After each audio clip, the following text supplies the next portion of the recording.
This is the episode with Miriam on Fusein, Who Am I? We are here at the Life Collective Counseling discussing USAFE project, which we have embarked on. And this project we are talking about youth and safety and the hookup culture.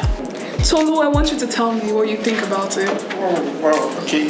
So from what I know, hookup culture can be of two forms, where someone can just do a one-night stand and someone can do a friends with benefits. Okay. So both of them, one case is worse than the other in the sense of one-night stand. You could just do it with one stranger and you never meet them again, which has more consequences in the sense of you will never meet them. If one of you carry STD or pregnancy, it's going to be more difficult to find each other.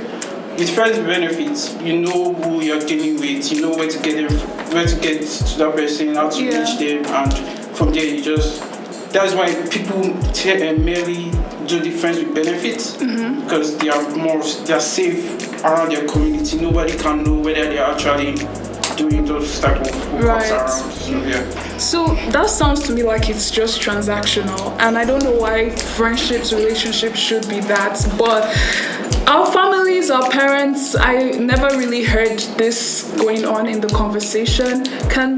When do you think we lost the morals in our generation, I guess? Frida, let me know. Yeah, I would say while growing up, things, social media, university, the school, trying to do new things, trying to learn new things. I want to be on top. I want to try new things.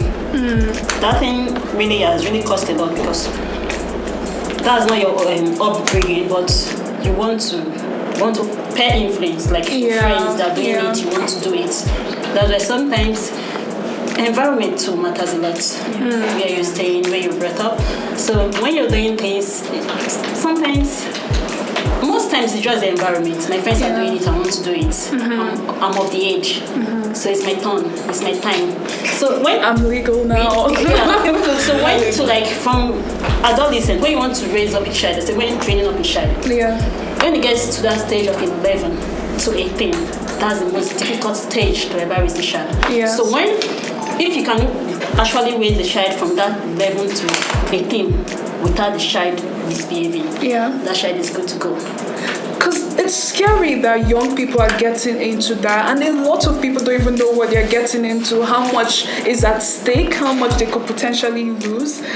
I don't know, tell me, Nena, what do you feel are the negatives to this? There are a lot of negative guys. The first time I heard of hookup culture, I thought it was prostitution, but hey, people actually do it willingly without money. First of all, you can get STI. Not only is that dangerous to your health, guys, you're also gonna get pregnant for someone you do not know, someone you might not even see ever again. And honestly, hookup culture, I blame Hollywood guys. I'm telling you, when I was growing up, virgin was like a sacred thing, but Hollywood make it, oh my goodness, you're a virgin? Be the man, one night stand, do everything for you, shave, do this. You know what, Hollywood, the media, all of this wasn't back where I'm from in Africa, but over here it's highly promoted that you must have sex. At least even a random person, they just want you to have sex with somebody. Also, I'll just ask a question, why is the women that are just mostly stigmatized with this hookup culture? So I'll just ask Moyo. I feel Tolu mentioned that it's a very transactional thing, and I feel when you're dealing with someone or something and it's very transactional, I think most of the time when someone has the upper hand or is cheated or has the person receives more value in that aspect. Even if you're going to buy something, the person you're buying it from has put profits on you're coming because you need the value, but then the other person selling has more value. So I feel the person that loses more in this hookup culture is the woman. And then although it might seem like what you said, that virgin and all that, I'm speaking because I've watched so many movies. Never have I ever. She did not want to graduate till she's left with someone. And the thing is that you lose on your end. Women carry a lot of stigma And like so many things end up in, like men still face problems, maybe low sperm count or something, but then women give birth. Even if you don't want to give birth, you abort, you can't have your womb, everything. So many things that a lot of women lose on the end of the transaction, if you want to call it that. So I feel like that is what I understand. Faith, what do you think about it? I think I disagree with most of what everybody's saying, for the sake of like, in this day and age, there is things like birth control that you can take to prevent pregnancy. There is protection to prevent STIs. So I don't see it as like a bad thing. I kind of see it as more like women taking their power back, right? So if I don't see anything wrong with me trying to sleep with somebody. As a matter of fact, it's easier for me to have a one-night stand than it is to have a friends with benefits. Because at the end of the day, a one-night stand, I hook it up, I'm in control, I do my thing, and I leave. So I don't see any negative outcome that can come from that. We're here to speak to one of the experts. Mr. Kingsley Moyo is the founder and clinical director, specializes in sex and relationships. Wow. This is amazing, and that's why I had to come to you. So, what do you understand about hookup culture? Hookup culture. Hookup culture, really, another word is casual sex with no long-term commitment, with no attachment. It's mainly really fueled by body parts touching. It kind of depends on who you are talking to. It's not entirely a new thing. I mean, if you're living in North America, I think as early as in the 1960s, they had the free love. Which was you get with whoever you get with. Now it's just been streamlined with technology apps, Tinder. So it's now all up in your face. So in terms of acceptability, some circles it's entirely acceptable. Some circles it is shunned upon. Yeah. So it depends on who you are talking to, what their belief systems are. Wow. Because I've been speaking to a lot of young people about this hookup culture and how it impacts individuals. From an expert point of view, how does this impact individuals that engage into this kind of the hookup culture? Yes. Well, I don't see the hookup culture as the issue or the cause. Rather, I see hookup culture as the evidence of something else or the symptom of something else. So if we're looking at hookup culture as the cause, we will start looking at sex as a bad thing, so to speak. Sex is not a bad thing. Sex is actually a good thing. It's good. And so we want to rewind a little bit back and just try and understand what are some of the causes of why some individuals will go into the hookup culture. You can pull it apart. On one end, people that get into hookup culture, they are pursuing sex and enjoying it. That's their thing. On the other end, these are people that come from a context of trauma. So they may be coming from a context of body issues. They may be coming from a context of self-esteem issues. They may be coming from a context of some would call it daddy issues. And so that validation is what fuels the hookup culture and therefore compounds the problems that follow after with it, like mental health issues that may result from seeking something but not quite getting it and then being disappointed after the fact. Wow.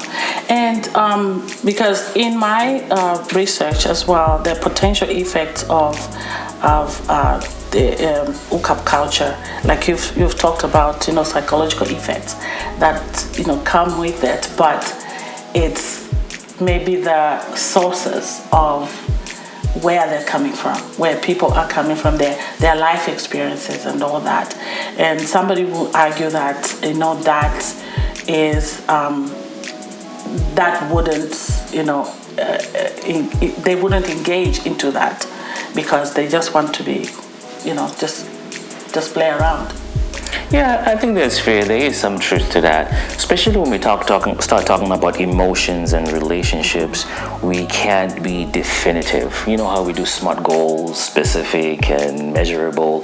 When it comes to sex and relationships, we can't be definitive, but we have certain things that we have learned over time, longitudinal studies of research, in having conversations with different individuals.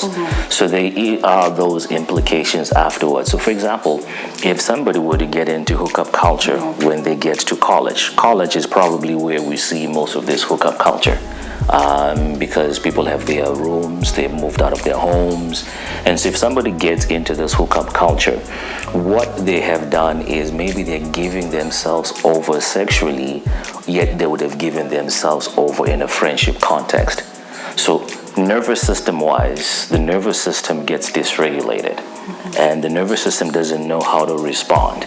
Not only with some of these effects, the hookup culture can be something that has a lot of non-consensual issues around it. So all of that can compound the problems that come out from it. So it may be a childhood issue, it may be a present issue. Both of them have implications afterwards. Okay, so now that you talk about implications, some of the discussions that I've come across is like the implications are more for a woman than a man. So what are the differences or considerations that we can talk about in terms of those experiences that are perceived to be implications? Maybe let's just name it and just say that all our systems, the majority of our systems, have been really built in a patriarchal system. So while we may say the implications are more for women, that may not necessarily be true all the time. There's implications on male, just that male present their self-esteem issues differently than women do. So with implications for women, one of women's bonding agents that are primarily hormones that are released is oxytocin. And so if oxytocin is released, stopped, released, stopped, it affects how they attach, their attachment in a relational context. So later on, depending on what attachment style, there's anxious, avoidant, disorganized, and secure. Depending on what attachment style they have, those play in together. Now, that's for women. Also, we know about body issues for women, but some of those things are also true for men. Men do have body issues. Not only for women, it may be how I look, my body, breasts, and everything. For men, maybe genital size. So that can be a body issue that's present there. And also we have also the toxic masculinity that says you are a man if your body count is X. So some of these things play in both ends, but differently. So both are affected. Wow, you're truly a clinical director for this place, because you're just going on with all these terms, and I'm like, what's going on? It's because for me, I think that my background, when I actually started researching on this issue, I could not believe some of the things that I came across. Friends with benefits and walk of shame, in which I even, we were talking about that sometimes it's more for women, the walk of shame, that, women, and most of the women that I've spoken with, they're saying that in that hookup culture, they're tired of having the boyfriend but not having the boyfriend. It's like you have a boyfriend but you don't have, because you can't ask them where you're coming from. Where are you going? Because you don't have that right. So is that something that, can you talk about that as well? Like, what does that do to somebody? Because, regardless of where they're coming from, whether they have some things that have scarred their experiences and stuff, but that particular thing where you are just like, you have a boyfriend but you don't have. So that can affect you how you attach. It can be compounded with if you have this anxious attachment style. So an anxious attachment style is simply when closeness to people is important to you, And when you don't get that closeness, you feel like something is missing significantly. So if you are in a relational context and the rules of engagement say we are friends with benefits, but your own build says I want closest and attachment, the implication on that is you can start beginning to feel rejection. And one thing that we don't quite talk about a lot is that the body keeps a score. It tracks and stores information. And so the meaning of sex later on in your years gets changed because it was affected by how you continue to nurture it and develop around it. So that's something that we want to talk about when it comes to this walk of shame, where you want to engage but can't really engage. The clarity around some of this hookup culture, the deceit can be there as well, and that has all kinds of implication. Trust can be an issue for you, but it's not to say that it's all dark and gloomy for individuals who have gotten into this. Some have gotten into it and they have come out of it, and everything is A-okay for them. And some have gotten it and it has been bad. And that's why they end up coming to see me here at Life Collective Counseling, because the meaning of sex and how they've enjoyed and what it's showing up to be has changed. So you talked about how sometimes the body stores a data from whatever it stores that kind of, experience and all that. Does it mean that your desire for sex diminishes as or does it, increase? It depends. In general, hookup culture does not cause an increase or diminish in sex. Trauma does affect an increase or diminish in sex. And so if there has been unsafe situations, your nervous system says sex is not safe anymore. So then it turns off some of these areas in your brain, in your body, where you want to engage in sex. So that's where you would end up having low desire. Now, there may be depression involved in there as well. That's where the things that you enjoy doing get reduced. Eating disorders that may have developed and maybe continue to follow you may cause you to feel shame with your body. Or the flip side may be true, where there may be an increase, it's a substantial increase in sex because you are seeking that validation. The way you knew you were validated was when men or women pursued you. So the brain registers that, okay, I'm wanted when I'm giving it up, or I'm wanted when I'm pursuing it. And so that's how the body can keep a score of some of this information. Also, it's important to also mention that we live in a context where there is this ethical non-monogamy. Ethical non-monogamy will have the polyamory, which is many love, which can vary in its degrees. We have open relationships that can vary in its degrees. We have swinging that can vary in its degrees. So when you take all of this and you put it in there, it can be compounded into how things experience in sexual intimacy, good and bad. Wow. I know you've written a book, and I wanted to just ask you something about that. But before that, we do have a question of consent and communication. How does one, in this whole thing, like hookup culture, especially maybe young people, right? We're talking about young people. How do they navigate that, consent and communication, throughout, their friendships. Exploration, sexual exploration. I think when we start talking about consent, one of the things is put it in the umbrella of safety. STIs. STIs are huge, and because STI are huge, which means you need to talk about protection. If I'm going to see you when we do hook up, do you have condoms? Have you been tested? That's one. Two, depends as well where you're picking up these individuals. There is reckless sex where you are intoxicated. You can't really recall what's happening. You meet them at the bar, at a club, and you hook up with them. Are you going to remember what's happening? So if you can't, make sure that you have a friend who is in tune of where you are, what's really happening with you. And lastly, when we talk about consent is when you are going out to to Hookup, you want to be able to check what is your main purpose for going to Hookup. Exactly. Is that you filling a void, or is that you pursuing sexual pleasure, or is that you seeking validation? Why are you doing what you are doing? And the best way to answer that question is, after that has happened, how do you feel about your body? Yeah. Are you feeling yucky, or are you feeling like, yeah, I got laid? Or what exactly is happening after? And that's how you begin to test, what is your body telling you? Yeah. So your body tells you more than you can even think about. Because we can rationalize things. Yeah. Oh, I'm sexy, I got this beautiful body. Yeah. Oh, I got my six pack. Or I got my all and all this stuff.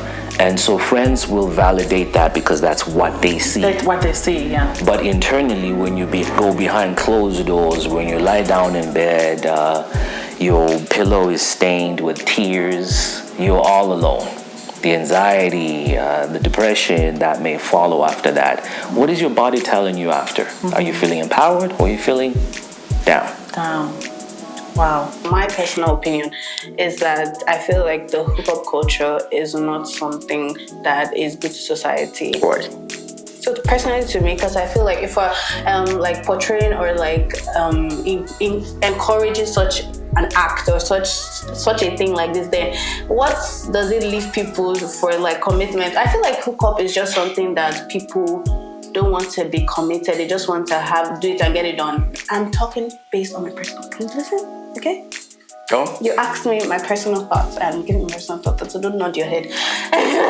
So, like, what if that person that is coming is emotionally, like, unstable? They are coming, or even when they are leaving, like, maybe mental, what they face in the hookup situation, maybe that power imbalance of the guy wants to be a guy and all of that, the masculinity and everything. And the person, okay, you might just be like, oh, it's just one night and everything. But then that can still trigger and cause so many mental issues, both in the girl and the guy, because you never know who is who. There are so many guys or ladies that want to have that power over, like, so maybe like the whole hookup thing, it might not be like, oh, you're coming, both of you have your this thing. It's just like stating it that there are so many psychological, mental, and like power imbalance when it comes maybe before or even during the whole hookup thing. So I just feel like we need to emphasize that, you get, like, not just saying that, oh, they're coming for fun, but actually emphasizing that there are so many things even deeper than just the fun of it. There are so many people that go and live with all those mental health issues that because they are so deep into the hookup culture, like based on maybe you said like maybe they've been abused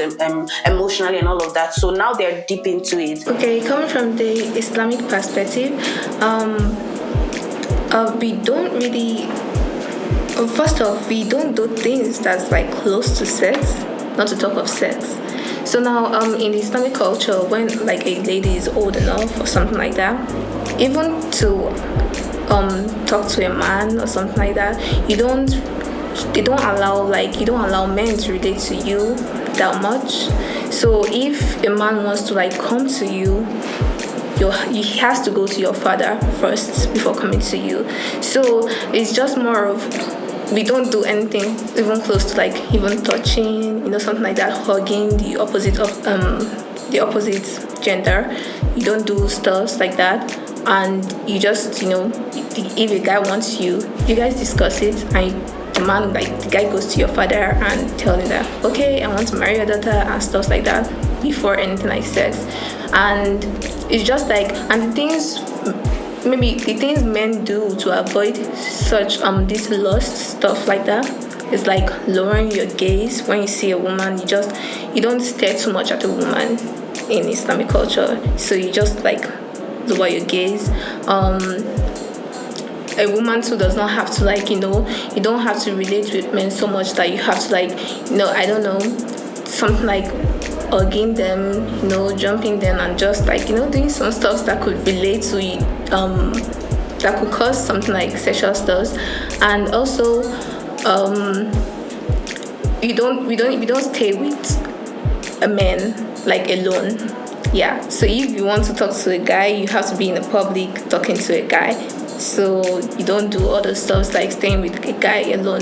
So talking about these things are there, but that doesn't mean there aren't Muslims that are actually doing these stuff. So based on there are actually Muslims doing these stuff, the only thing that they could probably do is just to stop it. Like, just break. If you know you want to go back, this is coming from the religious aspect now. If you know you want to stop this hookup stuff, because from the previous discussion, hookup is not a good thing for me. It takes a toll on your mental health. You could get diseases like STI, STD, things like that. You could get it. So if you know you want to stay away from those things, you want to avoid such this thing, such disaster on yourself, you just have to break it off and go back to God, pray about it. Even if you still like the person you're hooking up with, you have to break that tie with them. Know that, okay, the relationship between both of us is nothing like hookup anymore. So you go back to God, you pray about it. If this person is for you, fine. If this person is not for you, fine. So basically in Islam, sex is not even permitted before marriage. Yeah, so hookup is not actually allowed, nothing like hookup in Islam. Yeah, but people do it, and the only thing they could possibly do is just break ties with the people that are doing this stuff, or just stop the bad deeds you're doing. Go back, you pray to God about it, and and I believe you should be fine. So yeah, that's just hookup. So we don't basically do the hookup stuff, and it's not so common, but then people do it. So I would say keeping your sins secret, making it secret, is a good thing, and at the same time it's not a good thing. Yeah, because one thing people do is that when people are sinning and they expose it, there are different ways people expose their sins. It's either you're exposing it and you're doing it, they're exposing proudly. Yeah, you're doing it proudly and you're telling people that this is what I do. It's a sin, but then you're so proud of it. And there's another way of this is what I do and I just want to stop and stop doing this stuff like that. Yeah, so in Islam it's better you sin, but then you have to stop it if you don't want to expose your sin and be so proud of your sins and everything. Yeah, so it's, but then one thing, I don't know, should I bring in the African culture? Yeah, they don't really talk about it. Sorry for diverging from the hookup part too. I just want to make an example. Mm-hmm. Even when girls are on their periods, they don't even talk about it in the household because of their brothers. I'm why do you especially we Muslims, when we are on our period, we don't pray the normal obligation from Muslims or females. Yeah, but then we tend to hide that from our relatives. So it's kind of similar. Christianity in its purest form is similar to the Islamic faith, and we don't believe in sex before marriage. Mm-hmm. But Christianity, I don't know whether it's a good thing or bad thing, is always evolving, right?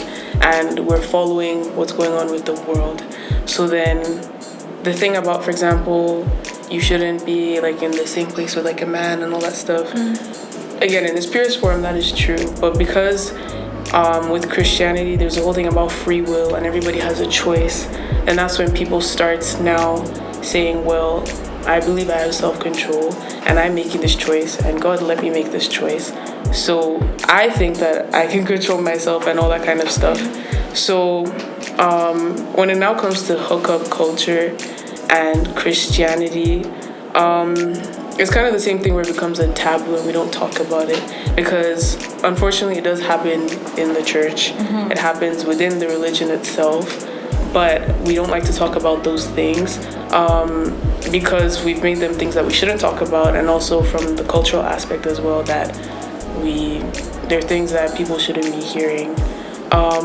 And then also, just in terms of the Bible makes it very plain and simple. Mm-hmm. Sexual immorality is a sin, adultery, fornication, all those things are sins, and we're supposed to flee from sin, yet we tend to go in the opposite direction, because when you tell people don't do something, they want to do exactly that thing, which that's just how the human mind is. And that's why when, from when they were having a discussion, and the one person was saying that, yeah, like, I'm gonna do it if I'm gonna do it, and that's true, and that's how we are. But now I think that also comes from a place of lack of self-control. And they were saying, somebody was saying that, oh, like, it's not about self-control, but that's really where it boils down to, the lack of self-control. And that's one thing that I think in Christianity and the Islamic faith is you're trying to build self-control. That's why they say lower your gaze and things like that, so that there is that self-control, right? Because you can't tell me that, oh, I'm just going to sleep with this person, I'm just going to sleep with this one, I'm just going to sleep with this person, and I have self-control, and I'm not addicted, and I'm not a slave of whatever it is that I'm doing, right? Yeah, a lot of it is typically from the male aspect, but in Christianity, like, the Bible also says that you shouldn't cause your fellow brethren to sin, right? So if you're wearing, like, very short things and very low cleavage kind of stuff as well, you have a part to play in that just as much as they do, right? And in terms of facing the fear, I don't know, I don't necessarily agree with hiding your sin, like, unless you're actually going to deal with it, and you can't deal with things by yourself. Yeah. The church is supposed to be a community, right? It's supposed to be like a hospital, so we should be able to have these conversations and be able to bring it to my fellow sister or brother in Christ and say, this is what I'm dealing with, I need help, I can't stop going and sleeping around with these people, I can't stop looking at women or men this way. How do I go about this? How can you help me? How can God help me? Right? But unfortunately, it's not like that, because we don't want to have these conversations, and we feel like we shouldn't be having these conversations because it's just plain wrong, right? But these are human impulses that everybody experiences. Okay, so my opinion on hookup is that you should not do it because your religion does not support it. Even your culture does not even support it. So basically, you shouldn't do it because hookup is not a godly thing. Hookup is not a godly thing, so it's not something you should be involved in. And basically, it's just, I don't know, it's just, the only thing this thing could do to you is just deprive you of happiness.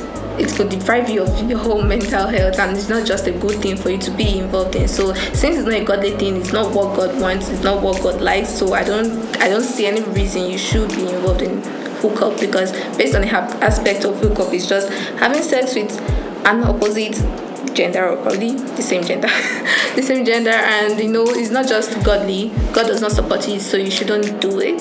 No, the church shouldn't, the mosque shouldn't. They should always discuss it, because we normally have this sermon where we talk about, we preach and stuff, and I feel like they should bring this into the sermon. It's not a bad thing to talk about, it's just to enlighten your congregation that, okay, this thing is not a good thing, I know a lot of you are doing this stuff, and this is the way to go about it, it's just like guiding your way back to God and abstaining from those stuffs. Yeah, so I think they should involve it, like bring it into their sermon and everything. And sorry, what I meant by hiding your sins, hiding your sins, what I meant was, like, you don't expose it in a way that you're proud of your sins, and you just, like, you pray to God about it, that this is what you're struggling with and all. And in Islam, we have these imams that you can probably go to and talk to them about it, just like pastors. Yeah, you can go to them and talk about it, that this is what I'm facing, pray for me, what should I do, what are the charity stuff that I can do to stop this stuff. So this is a way of me just trying. I'm not saying you should continue with. Again, I think it's something that is definitely something that we need to talk about. I think we also need to really go back to, like, the meaning of, like, marriages and why God instilled those things, because this generation is losing that understanding. That's why people go into the marriage thinking already that I'm going to divorce in a couple of years. That is wrong, right?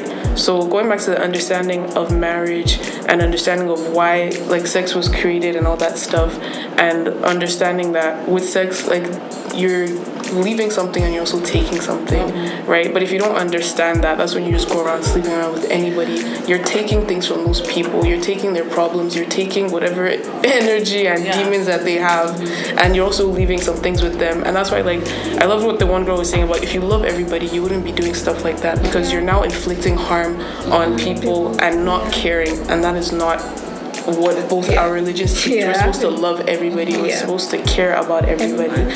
So I definitely think that especially in this generation with the young adults, we need to have these conversations about like what is the relief we're trying to find in sex that we can't find in God, or that we can't find in the fellowshipping with our brethren in the mosque, in the church, and yeah, I know we've talked about a lot of stuff like the emotional side effects, the implications and all that, but you've written a book as well on relationships. Yes. And you are about to write another book. Yes. Like you said. So I just wanted you to kind of summarize, what's in that book and how can people even engage, in some of the educational things that you're giving out there. I think the book's premise, really my practice as a therapist, is founded on the idea that relationships shape your identity. And that's really the core premise of the book, that relationships shape your identity. And by that statement, relationships shape your identity, everybody is in a form of relationship. You either have a relationship with your mom, your dad, your cousins, or the grocery store clerk that you bump into at 7-Eleven frequently. We're all in a form of relationship. And so in those relationships, there are relayed messages. Messages that validate your identity, messages that take away from your identity. So in order to be able to have healthy, meaningful relationships, you have to understand which relationships have impacted you past and how do you want your future relationships to be impacted. So that's where we come in to start talking about healthy boundaries. That's where we begin to talk about emotional intelligence. That's where we begin to talk about being able to articulate your own needs. That's what we're being able to talk about, forgiving yourself and forgiving others. So that's the premise of the book, that relationships shape your identity. And as a result, we begin to break down how has it been in the past and how do you build healthy relationship as you move forward. Including the sex relationship. Including the sexual intimacy. Yeah, so with this, a lot of us, especially do you think some of this hookup culture or sex relationship or whatever come with culture as well, like cultural barriers, cultural, whatever issues that come with it? Certainly, when we begin to talk about the different demographics and cultures, we're really talking about belief systems. So if you came from a belief system that was significantly conservative, religious, not all religious backdrops are conservative, not all conservative backgrounds are religious, but if you come in any one of those, it means that sex is not an explorative thing. Sex is something on a down low. Possibly you didn't see mom and dad kiss, hug. You didn't see mom come and sit on top of dad's lap and all that stuff. The words of affectionate words were not being expressed. And so when you get into sexual intimacy, you are figuring out yourself. And you are figuring out yourself in your most vulnerable state. And because you're in your most vulnerable state, it means whoever you're hooking up with really has some form of control over what's really going on with you. So who you let in can influence relationships, shape your identity. And so there's that part. And if you come from a sex-positive home, you saw mom and dad kiss, sitting on each other's lap, and doing all these things. There was affirmation, you're beautiful. It also means that when you get into the hookup culture, you have a different perspective as well. With both of these individuals, how they come out of the hookup culture is different. The one who came from that conservative backdrop can easily feel shame, because this is strange, this is taboo, I'm doing something wrong. And so because of that, can be sadness, which can be deeper sadness and anxiety. And some come out, okay, I don't want to label and say you are going to if you come from this backdrop. And those sometimes who come from a sex-positive home, their sexual expression is different. Feeling affirmed and validated. They know how to set boundaries, what they like and what they don't like, because it was taught to them the right way. Both can be prone to sexual abuse as well. So it's a whole mixed bag. But I love that. I love this whole explanation of those cultures and cross cultures and whatever, because you find that most of us we've grown from that conservative part.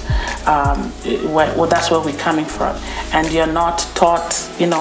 If you're lucky, you find yourself in the right way, and if you're not, you find yourself in a vulnerable situation that you engage into something else. And I think that parents everywhere, I think they should be sitting down, teaching, not really teaching, but maybe teaching is the right word. Is the right word. Role modeling, especially if you're talking about the youth now. Role modeling, because when you say something, I gotta see you do it. Yeah. Because if your words and your actions don't match, you're shady. I can't trust you. Yeah, I can't trust you. Yeah, and so there's that modeling that needs to happen. And guess what? With many of this hookup culture and everything, we learn about sex from the wrong sources.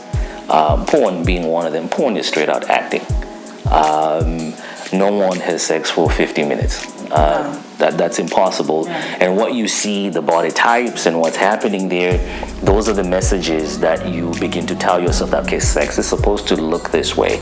If I'm a man, I'm supposed to perform this way. And so if I'm not performing this way, I'm performing the wrong way, then what does it say about me as a man? And if you dare get into a situation with a partner who shames you or makes fun of you, that has significant implications as well. Yeah, brings your self-esteem down. That is just, this is, I can go on talking about this. This is amazing. I'm telling you, I just feel like, especially maybe if I may ask, even from the Christian perspective, I did ask some of the young people in our discussions, and they were talking about how sometimes I did ask, one girl was a Christian and the one girl was Muslim from Islamic. And the Islamic girl, she explained that sometimes, for them, they act on fear. Like you have to fear because something is going to happen to you. You don't have to go there. So these things they don't even talk about it. You can't talk about hookup culture, even discuss sex in that, sector. The Christian, somewhat, they discuss, and because of a Christian, sometimes, according to this girl, it evolves. Sometimes, and they kind of learn a lot of, Christianity has freedom in a way that they just kind of talk about things and they do things like that. So there's that difference between them, and sin is perceived differently from the other, right? This one is fear, this one sin, you can be forgiven and all that. So from the Christian point of view, as an expert in sex therapy, what can you tell us? Like, how should Christians should Christians also maybe even engage in it? I think it's important for us to clarify that both in Islamic and in Christian, it's all a spectrum. So from this end, you'll find individuals who had a fuller and been taught well, and you'll find all the people all the way on this end who have had fear. Similarly, in Christian as well, you will find that same spectrum of fear and one on the end where things are A-OK has been taught well. And I think in both ends, I'm not going to presume to be an expert in both these, but in my experience and what I've seen is that one of the most toxic sentences is this incomplete statement that is used perhaps in both, which says, don't do it. Yeah. And it just ends there. Okay, I'm not gonna do it. I'm not gonna do it. And then when I do it, the body is in shock. Or they do it when they get married and they're trying to fumble and figure out what do we do. A gentleman begins to have erectile dysfunction, there's pain during sex and all that stuff because the sentence was incomplete. Don't do it. But if you do it, don't do it. Here's what you also need to know about sex. Don't do it. So I think changing that that statement when these youth are being in these spaces. Ask a question. Yeah, don't do it, but what else do I need to know about it? If I'm already doing it, what do I need to understand? What do I need to understand about sexuality? Is sex a bad thing? Because what's ingrained in many of these minds is that sex itself is a bad thing. But sex is good. Yeah. Sex is not a bad thing.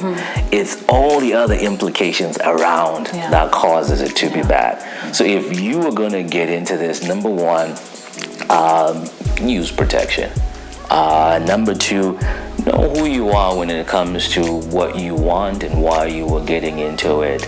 And number three, ask the right sources, get information from the right sources, watch Fusein documentary, and perhaps you will be exposed to the different sources. So engage it and learn from it. And most of these youth are exposed to research-based articles, meaning it's been documented. And some people say, I've done research. And what did they do? They went to Google and typed a keyword and read all the blogs and say, I've done my research. Yeah, listen to Fusein for sure. Documentaries, because you are listening to people that are going through the same. When you're talking about hookup, it's just something that should happen generally one time. It's not something you go and you're like, oh, I'm still looking for the same girl to like do something with. That's not how it goes. It's like I'm doing this for just this time, and the chance of me with this person is like never. That's how it is. It's not something like, oh, I'm coming to meet this person again, I'm coming to meet this person again, I'm coming to meet this person again. But I would argue hookup has like two forms in the sense of there's the one night stand and there's the whole continual having sex with a friend, but there's no commitment. That's still hookup because Have you heard of something like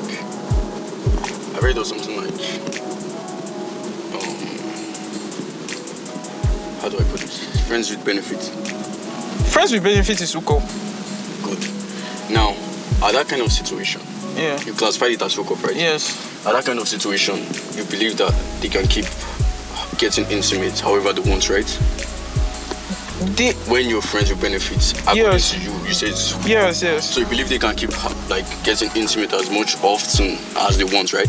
Yes, but I'm saying that is one of the negatives I'm trying to draw in. So what is the negative? In the sense of one of them falls in love. Now, the whole scenario of friends with benefits is that we are just having it for the fun of it, not because of your catching feelings or anything. Yes, that is a delusion they are giving to themselves. It's not a delusion. It is. What delusion? The delusion of having continual sex with a particular person, like in a constant, like you're always doing it and you're not expecting to fall in love or do anything. According to what you're saying, continuous sex is what creates feelings, is what creates this feeling we call love. Yes, because that's a lie. For you to continue sex with someone, that means you like it. You like and it, when you like it, that means you like what the person is giving to you. Liking someone does not necessarily mean, oh, I find this person or like we are alike. It's just like I like what I'm getting from her and I want to depend on her or him, or I want to depend on that person because she's giving me what they need. You're saying these people are like dependent on like sex. Yes. Meaning they love each other. Well, or they have feelings for each other. Yes, because some people don't actually know the definition of love, so they could classify, oh, I'm dependent on that person. Love, someone who is dependent on another person could classify it as love. Love is skewed for every individual, and that could be their own definition of love. And that is one of the like issues I find with, because a lot of people don't know what love is to them, and they could just define love as being dependent on another person, and boom, the whole rise of the whole situation that is not good to love. But I'm just saying, what if they develop feelings? No, let me tell you, love is an entirely different thing. Yeah. Love is sacrifice. Love is able to understand what the partner is feeling. Love is able to feel what your partner is feeling. Okay. Now, when it comes to what you're talking about, you're saying the whole sex thing and catching feelings. Think of it this way. I'm bored. I meet my friend who I benefit from. And I'm like, oh shit, I'm kind of bored, I want to do something, let's just get intimate. And she's like, or he's like, oh, okay, sure, whatever. You guys do it. It doesn't mean anything. You guys just had sex. It doesn't necessarily mean, oh, there's a feeling attached to it. There's a feeling or something attached to it. Okay. The chances, I agree that obviously, at the end of it, like people do tend to like catch feelings, fall in love and stuff. But the chances of that is actually pretty slim. Let's call it like probably maybe 80 to 20%. Okay, so let me give you another scenario. Now, good. Let me give you another scenario. You call that a negative effect. How is that a negative effect? You're having sex with the same particular person over and over, and then eventually you both fall in love. How is that a negative effect? I just want to know. You classify that as a negative effect. Let me put it in a better way now for you to see the negative effect. In the sense of, two individuals hook up and they don't really care about each other, but they realize that there's nobody better than the person they're doing it with. Now they just want that person to be the only person. But one of them is like, oh, I can still do it with everybody, and from there jealousy stems, in the sense of, oh, I just want you to be for me. There's no feelings at that. It's just that territorial mindset that's going on, which from that could lead to some acts of violence, in the sense of, if one of them finds out, oh, you're still doing it to other people, fight starts. What do you think about that? I can't even happen, like, even if you think about it in a you'll be surprised. A lot of people are territorial about that way. If you think of it like that, then I think like you're being clouded by maybe things you see or watch. Because I met someone, or you met me, we were both into the game, and then we were having like our phones and stuff. Yeah. And then eventually you're like, if it's different when you say there's love attached to it, or it's just like, oh, you just don't want like the other person, like let's say sleeping around other people, but you know you met the person in the same situation. Yeah. There are two things that could be going on at that point. It's either, you're trying to possess like rights over the person, or you're trying to be possessive, or you're just starting to like fall in love. According to what you said, and if it's like, okay, calm down. If it's like falling in love, it's a different thing when the other person is trying to take it from the perspective. And even if the person doesn't love the other person, it's kind of like, oh, I'm sorry, I don't see it that way. Our agreement was just for the fun of it, and if it's going any deeper than that, I'll have to leave you. It's a respectable way to kind of like listen and respect that person's decision. Now, when the other person is like, oh, you have to be mine, I just want to be doing it with you, and obviously you made this person in the same game, this person has been sleeping around, you're not just the first person, then you have no right to tell the person, oh, I just want to do it with you. It's don't you think of it like this? Okay, you're doing something, and okay, we're both doing the same thing. Obviously, okay, we don't interfere in what we do, and then all of a sudden you're like, oh, I want you to stop doing it with other people, because I've also stopped doing it with other people. Why? You think there's nothing more than love attached to it? It's not being like possessive or anything. There has to be like a feeling attached to when you're becoming like that kind of like possessive towards that kind of person. So it's not necessary. You can't necessarily pose like how do I put it? You can't necessarily pose power to the person like you're kind of like having like fun with, because at that point it's either you're catching feelings or you feel you can't share with anything, which obviously you just classify that as you're already catching feelings for the person. Yeah, okay. Thank you so much.